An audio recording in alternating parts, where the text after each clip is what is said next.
अच्छा बताओ कि इस रूम में सोता कौन है? मैं और समीर। मैं और अंकल जी।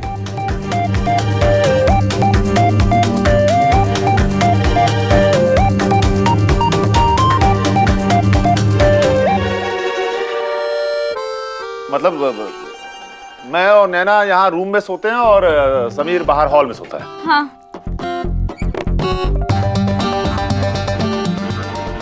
मतलब सीलिंग इसके सिर पे गिरना पक्का। ऐसे कैसे गिरेगा? अंकल जी संभाल के। ऐसे कैसे गिरेगा? क्या बोल रहे हैं गडकरी साहब? ऐसे कैसे गिरेगा? मैं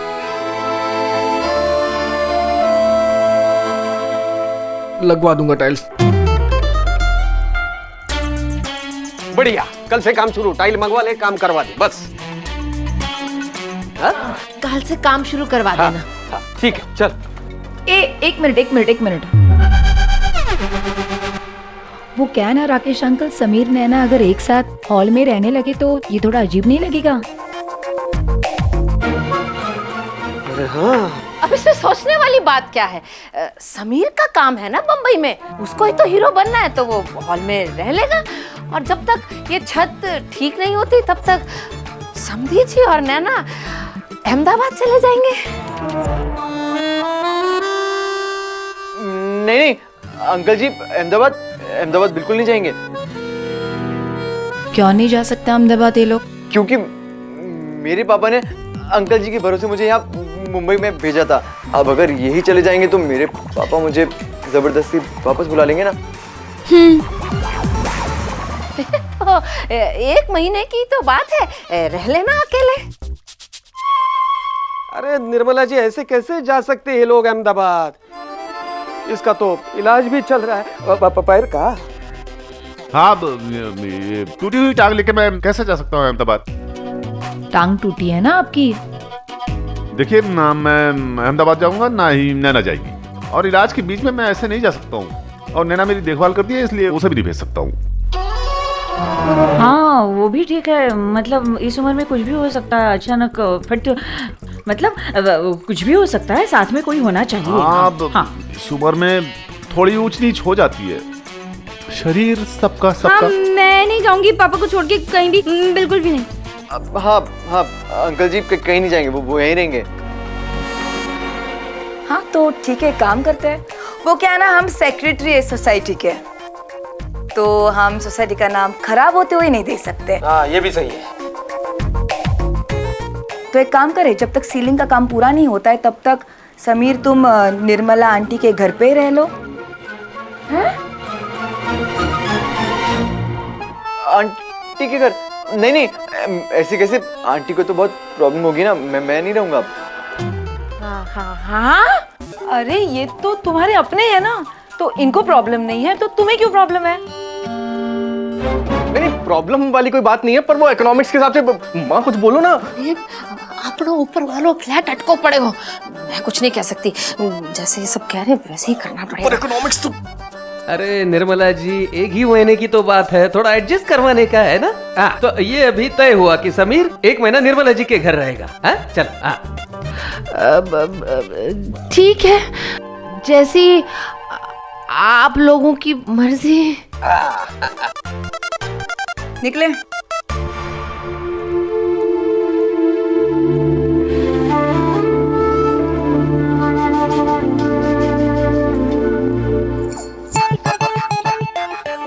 हमारे जमाने में तो बेटी के ससुराल को पानी भी ना पीते थे, और आज के जमाने में बहू के जीजे को रखना पड़ रही है।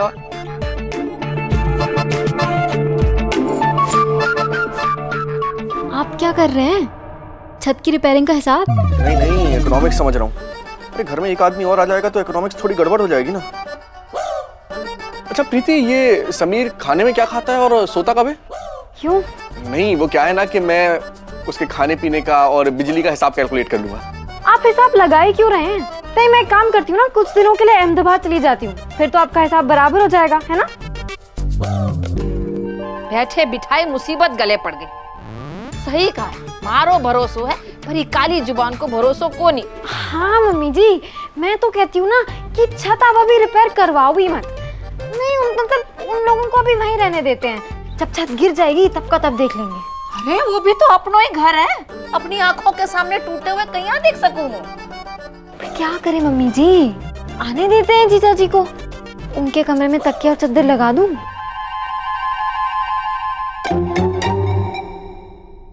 प्रीति बेटा, तू ये बिल्कुल मत समझना कि मैं थारी खुशी नहीं समझ रही हूँ, पर सब हमारी कमजोरी का ही फायदा उठाए हैं। तू बस ये याद रखना कि मैं भी थारी सास लागू हूँ।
हम दोनों शादीशुदा थे, लेकिन फिर भी हमें अलग रहना पड़ रहा था। इस बात का हमें तो दुख था, लेकिन हमसे ज्यादा दुख पापा को हो रहा था इस बात का, क्योंकि उन्हें ऐसा लग रहा था जैसे उनके बच्चे कुछ ज्यादा ही फिल्मी हो रहे हैं। उन्हें पता था कि हम दोनों इतने सेंटिमेंटल हो रहे थे जैसे दो प्रेमी दूर रेगिस्तान में अलग अलग कोने में खड़े हों, जबकि हम सोसाइटी के एक विंग ही दूर थे।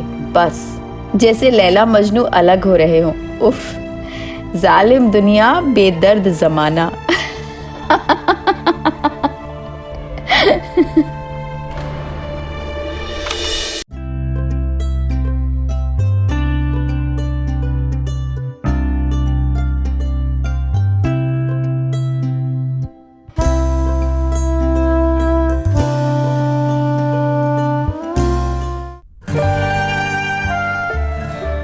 इतना दुखी तो मैं नैना की विदाई में नहीं हुआ था जितना तुम आज हो रहे हो।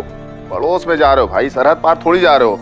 थोड़े दिन अलग रहने के लिए क्या बोल दिया, घर में मातम का माहौल बना दिया बिल्कुल। अरे भाई, तुम दोनों का अलग रहना फायदे में ही है। सोसाइटी वालों को भरोसा हो जाएगा कि तुम दोनों पति पत्नी नहीं हो।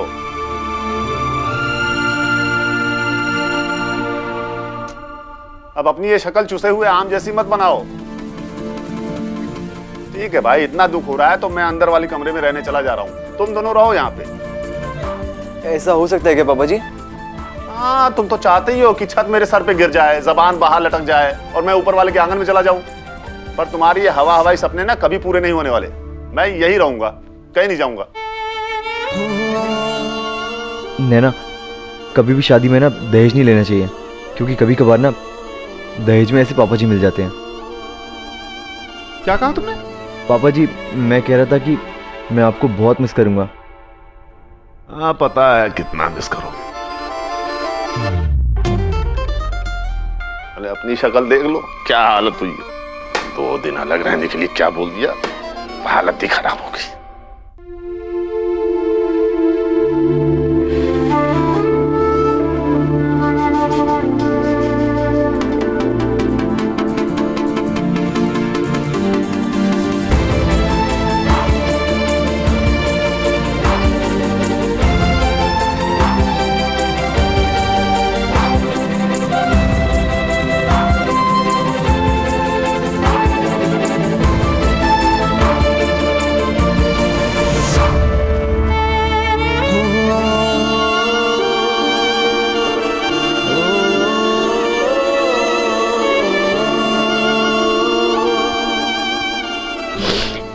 समीर, हमें कभी हिम्मत नहीं हारनी चाहिए और उम्मीद भी नहीं खोनी चाहिए।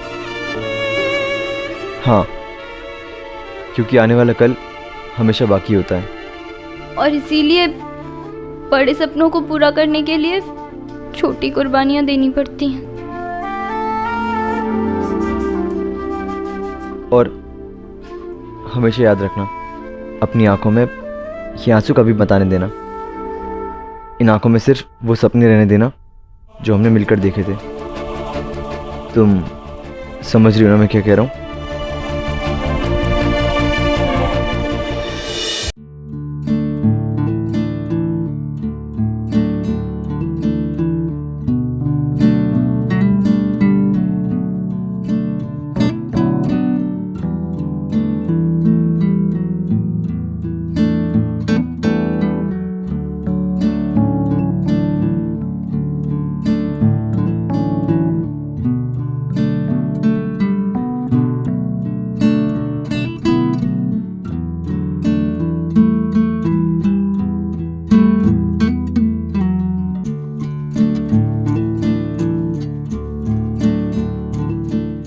मैं अपनी विदाई में जितना रोई थी उससे कहीं ज्यादा दर्द समीर की आंखों में था उस दिन।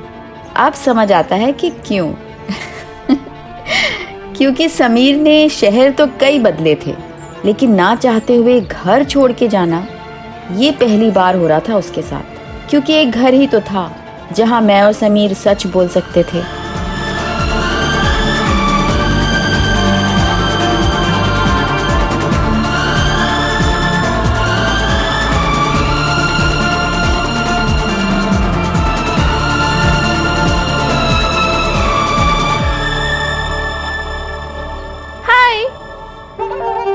बाय।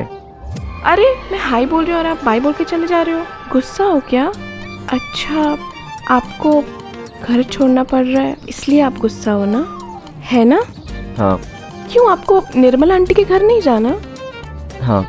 तो मत जाइए। नहीं नहीं, जाना तो पड़ेगा ना, और कोई रास्ता भी नहीं है। रास्ता है। मतलब तुम्हारे पास कोई ऐसा रास्ता है जिससे मुझे निर्मल आंटी के घर नहीं जाना पड़ेगा? आपके इस दर्द की दवा है मेरे पास। प्लान क्या है तुम्हारा? प्लान सिंपल है। प्लान ये है कि मैं अपने भाभी के पास जाऊंगी और उनको मनाऊंगी कि मैं अपने घर पे रहूं और निर्मल आंटी के घर पे ना जाऊं। नहीं, कि आप मेरे घर पे रहो। तुम्हारे घर? हाँ, आपकी दोस्त हूँ मैं, इतना तो कर ही सकती हूँ ना मैं आपके लिए। आप मेरी दोस्त हैं, वो मेरे रिश्तेदार हैं, तो मुझे वहीं जाना पड़ेगा। और अब मुझे देरी हो रही है, बाय।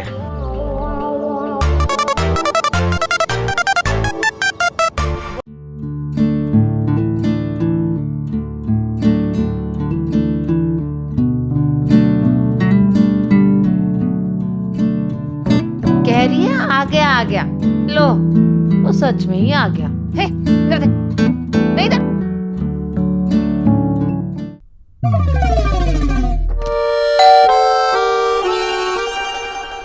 और तू कट्ठे जा रही है, रुक जा इधर। तन्वी जा, जाके दरवाजा खोल के देख। देख। और तू हमारी बात ध्यान से सुन। ठीक है, थारो मायको वालो है, लेकिन आदर सत्कार में घर गृहस्थी के काम थोड़ी ना भूल जावे कोई। बहू को काम होवे, काम से काम रखने को, है कि नहीं? चलो, मारी किसी बात में अम्मा जी ने हाँ की घंटी तो बजाई।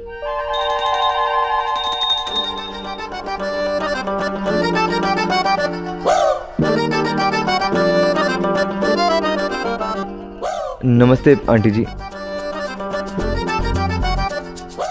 नमस्ते दादी जी। जीजू आप बैठिए ना, मैं आपके लिए चाय बना के लाती हूँ।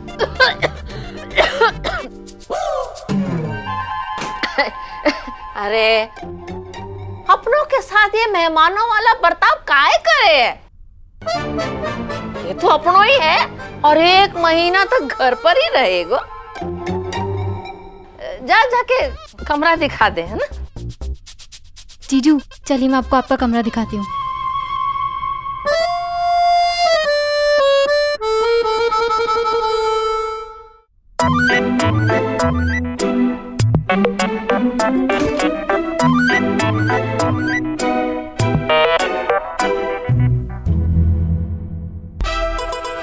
अरे आपने ऐसे मुंह क्यों लटका रखा है? घर दूर थोड़ी ना है, आप भी वहाँ जा सकते हैं और नैना भी यहाँ आ सकती है। वो जब मुझसे मिलने के बहाने यहाँ आएगी ना, तब आप उससे मिल लेना। और जीजा जी बिल्कुल भी कोई भी फॉर्मेलिटी मत करना, ये घर आप ही का है। हाँ हाँ, इसे अपनों घर ही समझो। मन ने तो इतने दिनों से ऐसे लाग रहे हो जैसे हमारे 3 बेटे हैं। जब से तुम बम्बई आए हो घर ही घुस, मतलब कि बस गए हो। बेटा खानो खा के आए हो या बना दे थारे लिए? नहीं आंटी जी, मैं खाना खा के आया। अच्छा प्रीति, काल से समीर के लिए भी खाना बना देना। जी मम्मी जी, मैं जीजू की पसंद नापसंद सब अच्छे से जानती हूँ। बाहर क्या मंत्र दिया था? अरे लाड़ लड़ाने की कोई जरूरत ना है, मेहमान ना है। बेटा समझा रही थी कि तने मेहमान ना समझे, तो अपने घर को ही है ना, जो हम खाएंगे वही तू भी खा लेगा। क्यों गलत बोली कहीं? चल देखो, ये शुभम कट्ठे अटक गया, वो बातूनी जतिन ने ना रोक लिया उसे। चल चल प्रीति, आप बैठिए।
हेलो नैना। समीर कैसे हो तुम? तुमने खाना खाया? और जगह कैसी है? और मतलब रूम कैसा है? तुम्हें नींद आ रही है ना? और समीर सुनो, तुम्हें कुछ भी चाहिए होगा तुम मुझे बता देना, मैं प्रीति से बोल दूंगी, ठीक है?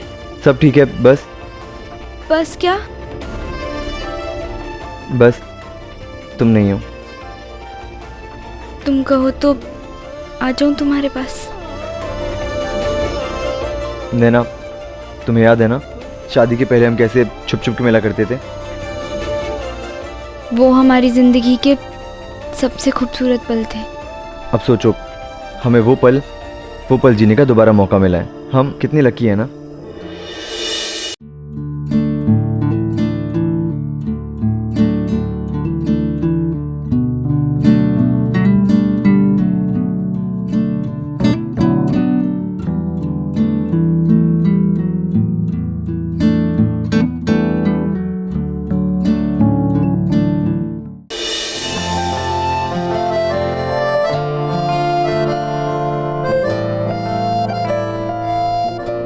आप लोगों ने कभी न कभी बचपन में सोचा होगा कि काश हम जल्दी से बड़े हो जाएं ताकि हमें आजादी मिल जाए, लेकिन जब बड़े हो गए तो कहने लगे कि काश हम छोटे ही रहते।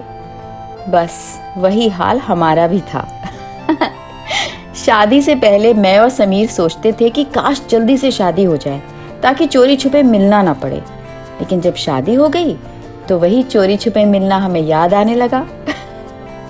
लेकिन सच कह रही हूँ, हम किस्मत वाले थे जो फिर से वही शादी से पहले वाले पल हमें जीने के लिए मिल रहे थे। अब ये पल हमारे लिए तोहफा थे या तूफान, ये तो आने वाला वक्त ही बताने वाला था।